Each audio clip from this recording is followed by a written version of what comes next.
हमारे हमीद चौधरी साहब, उनसे भी दरख्वास्त है कि वहां तक तशरीफ रखदरिस हैं।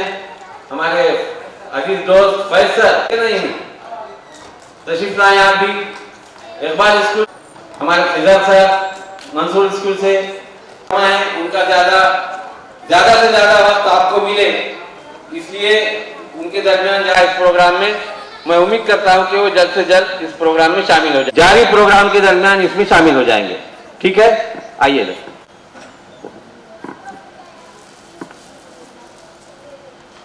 से शुरू करने जा रहा हूं। सबसे पहले हमारे स्कूल के एक तालिब इल्म अबू जर से दरखास्त है कि वो आए और दरस कुरान से इस प्रोग्राम का आगाज करें।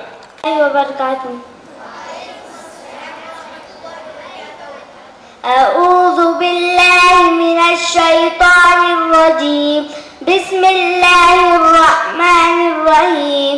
अर्रहमान अल्लमल कुरान खलकल इंसान अल्लमहुल बयान। अश्शम्सु वल क़मरु बिहुस्बान वन्नज्मु वश्शजरु यस्जुदान वस्समाअ रफ़अहा ववज़अल मीज़ान अल्ला तत्ग़ौ फिल मीज़ान वअक़ीमुल वज़्न बिल क़िस्ति वला तुख़्सिरुल मीज़ान वल अर्ज़ वज़अहा लिल अनाम फ़ीहा फ़ाकिहतुन वन नख़्लु ज़ातुल अक्माम वल हब्बु ज़ुल अस्फ़ि वर्रैहान फ़बिअय्यि आलाइ रब्बिकुमा तुकज़्ज़िबान। अल्लाह के नाम लेकर जो बड़ा मेहरबान निहायत रहम वाला है, जो निहायत मेहरबान है। उसने कुरान की तालीम फरमाई, उसने इंसान को पैदा किया, उसने उसको बोलना सिखाया। सूरज और चांद एक साथ मुकर्रर से चल रहे हैं और बूटियां और दरख्त सजदा कर रहे हैं और उसी ने आसमान को बुलंद किया और मीज़ान आदिल कायम कर दी कि उस मीज़ान में हद से तजावुज ना करो और इंसाफ के साथ ठीक तोलो और तोल कम मत करो। और उसी ने खलकत के लिए जमीन बिछाई, उसमें मेवे और खजूर के दरख्त है जिनको खुश्तों पर गुलाब होते हैं और को झुटलाओगे। मुबशिरा से दरखास्त है कि वो आए और नात को पेश करें। आओ बेटा।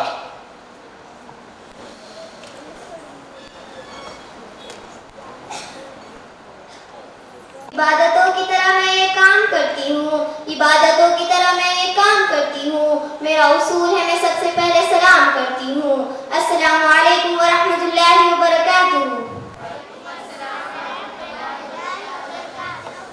वो शहरे मुहब्बत जहाँ मुस्तफा है, वहीं घर बनाने को दिल चाहता है। वो सोने सा कंकर, वो चांदी सी माटी नजर में बसाने को दिल चाहता है। वो शहर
मुअज़्ज़िज़ शख्सियत मेहमान खुसूसी हज़रात यहाँ पर मौजूद हैं, आली जनाब सैयद सईद साहब, मैं हमारे स्कूल कमेटी के सदर हमीद चौधरी साहब से दरख्वास्त करता हूँ कि वो उनका इस्तेमाल करें।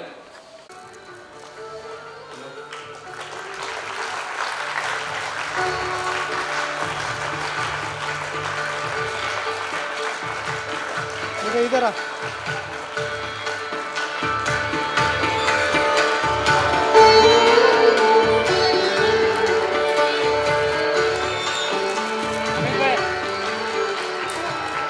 इसी तरह से बीड जिले के समन्वयक आली जनाब मोहम्मद वसीम खान साहब हमारे दरमियान मौजूद हैं। मैं हमारे जुम्मा गौली साहब से दरख्वास्त करता हूं कि वो उनका इस्तेमाल करें।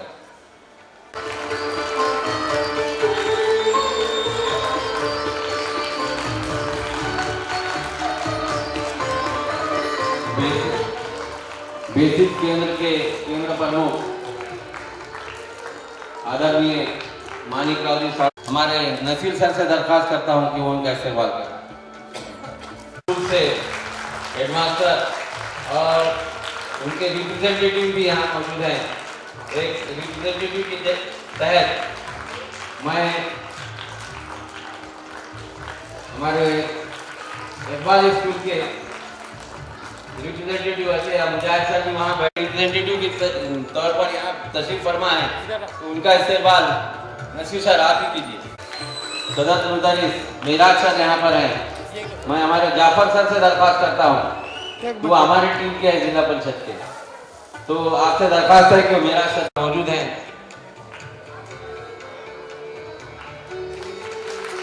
हमारे स्कूल के 8th के स्टूडेंट अली से दरख्वास्त है कि उनका इस्तेमाल करें। आ जाओ बेटे। और उसके बाद नूरजहां स्कूल के दक्ष हेडमास्टर भी यहाँ मौजूद हैं। मैं फताउल्लाह से दरख्वास्त करता हूँ कि उनका इस्तेमाल करें। आ जाओ भाई सर। इसी तरह से स्कूल कमेटी के सदर आदरणीय आप, मैं हमारे केंद्र प्रमुख साहब से दरख्वास्त करता हूं कि उनका इस्तेमाल करें। आओ सामने।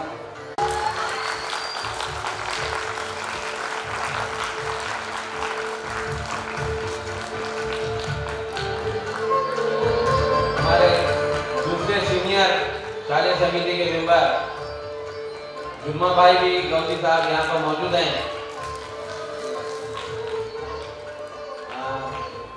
मैं करूँगा उनका इस्तेमाल। सदर मुदर्रिस आली जनाब खतीब मुजम्मिल सर कर रहे हैं।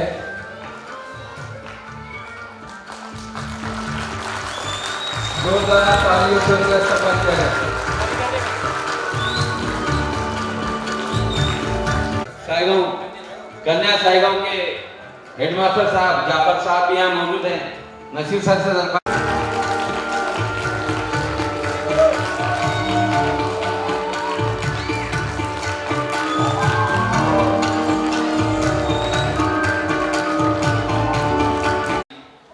तमीदी कलमात के लिए भीड़ से तशरीफ लाए। बहुत ही इस योजना के PM श्री योजना के जिला समन्वयक अली जनाब वसीम खान साहब से दरख्वास्त करता हूँ कि वो तमीदी कलमात यहाँ पर पेश करें। हेलो गेस्ट और खुसूसी तौर पर ऑनरेबल सईद साहब, इनका मैं बीड डिस्ट्रिक्ट में और ख़ास तौर से अम्बाजू की सिटी में आपको वेलकम करता हूँ। और आप जिस तरह से काम कर रहे हो, पर्सनली आज आपको देखने का और मिलने का मौका मिला। हमारे मुजम्मिल सर के ज़रिए से आपके बारे में काफ़ी सुनने को मिला, और आप सोशल मीडिया के ज़रिए से काफ़ी यानी कि एक रिफॉर्मेशन का काम कर रहे हो कम्युनिटी के लिए। इंशाल्लाह वो बहुत ही ज़्यादा असरदार होगा आने वाली जनरेशन में। और अभी जो जनरेशन जो अभी हमारे स्कूल में इनरोल्ड है, इंशाल्लाह आपकी जो मेहनत है वो ज़रूर रंग ला रही है और लाएगी। और सभी स्टेज पर जो आज यानी कि उपस्थित है केंद्र प्रमुख सर और साथ साथ विस्तार अधिकारी सर भी है शायद, आई थिंक केंद्र ओके आने वाले सर, और सभी शाला व्यवस्थापन समिति के अध्यक्ष और ख़ुसूसी तौर पर मुजम्मिल सर और उनके स्टाफ का शुक्रगुजार करता हूँ। शुक्रगुजार हूँ कि उन्होंने इस तरह से प्रोग्राम ऑर्गेनाइज़ किया। और सर मेरे एक्सपीरियंस में ये पहला उर्दू मीडियम का प्रोग्राम है जहाँ पर मैं इस तरह का एक कुछ प्रोग्राम देख रहा हूँ जिसका उन्वान है अपना मुकाम पैदा कर। तो अपना मुकाम पैदा कर इस सेंटेंस में बहुत ज़्यादा वज़न है और एक फ्यूचर का, एक मुस्तकबिल का एक ब्लूप्रिंट है। और ये ब्लूप्रिंट आपने उन बच्चों के लिए रखा है जो आने वाले मुस्तकबिल का, एक कौम का एक ज़रिया रहेंगे, जो कौम को एक नई ऊंचाइयों पर ले जाएंगे। आप वो काम कर रहे हो स्कूल में जहाँ पर जनरेशन का डेवलपमेंट होता है, जनरेशन का शेपिंग होता है। काफ़ी स्कूलों में जाना होता है सर, सही साहब है आज, एक्सपीरियंस बस इतना ही आया है कि, और आज तक मेरा जितनी स्टडी हो गई साइकोलॉजी में और अभी अल्हम्दुलिल्लाह मेरी पीएचडी चल रही है, तो अभी तक सिर्फ इतना ही इस बात पर मैं पहुंचा हूँ, मेरा अभी तक का कंक्लूजन इतना ही है। आज तक की सर्विस का एक्सपीरियंस बोलो, स्कूलों में जितना भी जाकर विजिट्स किया और जितनी मैंने आज तक की तालीम की, मैं इस बात पर आकर रुका हूँ कि हम अदब के बगैर, वैल्यू एजुकेशन के बगैर इल्म का तस्वुर ही नहीं कर सकते। ये मेरा एक आखिरी में एक कंक्लूजन इस तरह से पहुंचा है कि हम इल्म के, अदब के बगैर इल्म का तस्वुर नहीं कर सकते और इल्म के बगैर हम फ्यूचर का, हम मुस्तकबिल का एक ब्लूप्रिंट और एक फ्यूचर का, ब्राइट फ्यूचर का हम प्लान तैयार नहीं कर सकते। और रहा सवाल ये जो आपने जो उन्वान अपना मुकाम पैदा कर, तो उसको फ्यूचर में आने वाले साल में कुछ इस तरह से भी उन्वान हो सकता है कि अपना मुकाम फिर से हासिल कर, क्योंकि हम वो कौम है जो एक अपने मुकाम पर थी, शायद कुछ डिकेड्स में वो मुकाम हमसे खो गया, तो हमें वो मुकाम हासिल करना है।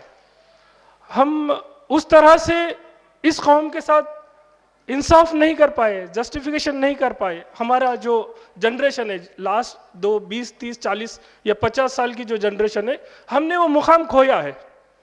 तो आने वाले सालों में फिर से वो मुकाम हासिल कर, इस उन्वान पर हमें कहीं ना कहीं कुछ ना कुछ प्लान करके, प्रोग्राम प्लान करके, एक ब्लूप्रिंट के तहत अपने को, अपने स्कूल्स को, अपने जनरेशन को एक तरह से ट्रेन करने की ज़रूरत है। मैं ऐसा समझता हूँ, क्योंकि हमने मुकाम खोई हुई कौम है।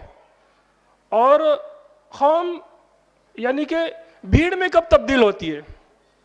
तो जब हमारे पास कोई नज़रिया नहीं होता है, मुस्तकबिल का कोई प्लान नहीं होता है, और हम बस आगे बढ़ते जा रहे हैं। हमारे पास ना कोई प्रिंसिपल्स, हमारे पास ना मुस्तकबिल का प्लान, बस हम स्कूल में इसलिए एडमिशन ले रहे ताकि नौकरी मिले। हमारे पास वो अखलाकी तालीम का तस्वुर शायद अभी धीरे धीरे कम होता जा रहा है। हमको कौम और कौम का एक अफराद होने के नाते हमारी जिम्मेदारी क्या है, बहैसियत टीचर, बहैसियत पेरेंट्स और बहैसियत स्टूडेंट्स, कि मुझे कौम में मेरी क्या रोल प्ले करना है। इसका हमारे पास का ब्लूप्रिंट शायद कहीं ना कहीं वो फीका होता जा रहा है, वो मिटता जा रहा है। तो इस वजह से जब किसी कौम के पास मुस्तकबिल का प्लान नहीं होता है तो वो भीड़ में तब्दील हो जाती है। तो आने वाले सालों में हमें हमारे जो ये मासूम जो बच्चे हैं, जो फ्यूचर का जनरेशन है, इनको भीड़ में तब्दील होने से बचाना है, उनको कौम बनाना है। और कौम कब होती है? जब हमारे पास कोई नज़रिया हो, जब हमारे पास कोई ऑब्जेक्टिव्स हो। बहुत बड़ी शख्सियत है, शायद मैं छोटा मुँह बड़ी बात ऐसी कर रहा हूँ, लेकिन जो मेरा नज़रिया है वो आपके सामने रख रहा हूँ। और सईद साहब से बाद में मैं उनकी भी राय लूँगा कि शायद मैं जिस नज़रिए से देख रहा हूँ वो गलत है या सही है, लेकिन मैं उनका भी बाद में फीडबैक लूँगा मेरे बारे में। और आखिरी में, जैसे मैंने शुरुआत में कहा था कि हम अदब के बगैर इल्म का तस्वुर नहीं कर सकते, तो मैं अपनी बात को इस तरह से कंक्लूड करना चाहता हूँ कि अपनी बात को इस तरह से ख़त्म करना चाहता हूँ कि अपने बच्चों को बहैसियत पेरेंट्स, अपने स्टूडेंट्स को बहैसियत टीचर और ख़ुद स्टूडेंट्स इस चीज़ को प्रायोरिटी दें कि हमारे अंदर अखलाक आए। क्योंकि जब तक आप सुनोगे नहीं तब तक आप समझोगे नहीं, और सुनने के लिए, समझने के लिए बैठना ज़रूरी है। मतलब क्लास में बच्चों के अंदर स्टेबिलिटी आना ज़रूरी है। जब तक बच्चे बैठेंगे नहीं तब तक आपकी टीचिंग को अटेंड करेंगे नहीं। इसलिए हम एक इज इक्वल टू की थ्योरी कहते हैं, जितना सुनता है उतना समझता है। Listening is equal to understanding, understanding is equal to knowledge, knowledge is equal to development, development is equal to future का ब्राइटनेस। तो सबसे पहले शुरुआत क्लास में जो होती है वो सुनने से होती है, और सुनने की शुरुआत बैठने से होती है। जब तक बच्चों में अदब, जब तक बच्चों में अखलाक नहीं आएंगे कि वो एक जगह बैठे और आपकी बात को सुने, तब तक उनकी लिसनिंग और उनकी लर्निंग प्रोसेस स्टार्ट नहीं होगी। तो जितनी लिसनिंग उतनी अंडरस्टैंडिंग, जितनी अंडरस्टैंडिंग उतना नॉलेज, जितना नॉलेज उतना डेवलपमेंट, जितना डेवलपमेंट उतना फ्यूचर में ब्राइटनेस, और जितना फ्यूचर में ब्राइटनेस इंशाल्लाह हम कौम जो है वो कौम बन जाएंगे। वो भीड़ और वो हुजूम का हिस्सा ना होते हुए हमारे पास कुछ हमारे खुद की आइडियोलॉजी होगी, खुद का नज़रिया होगा, और अगले साल हमारे पास इंशाल्लाह वो प्रोग्राम का प्लान होगा कि फिर से अपना मुकाम हासिल कर। बहुत बहुत शुक्रिया सर, आपने मुझे मौका दिया। अल्लाह अंदाज़े बयां गर्चा शूख नहीं है, अंदाज़े बयां गर्चा शूख नहीं है, गर्चा के तेरे दिल में उतर जाए मेरी बात। अल्हम्दुलिल्लाह वसीम साहब से आपने बहुत ही जामे अंदाज में इस प्रोग्राम का जो उन्वान है इसको आपके सामने पेश किया है। अब मैं आप लोगों के दरमियान ज़्यादा वक्त ना लेते हुए यहाँ पर तशरीफ़ फरमा तमाम मेहमानान से दरख्वास्त करता हूँ कि अब हम सब ऑडियंस की रोल में आ जाएंगे, और स्टेज पर सिर्फ आज की जो शख्सियत है जिनको हम सुनने के लिए बेचैन हैं उनके लिए इस स्टेज को खाली कर देंगे। और मैं दरख्वास्त करता हूं कि वो आप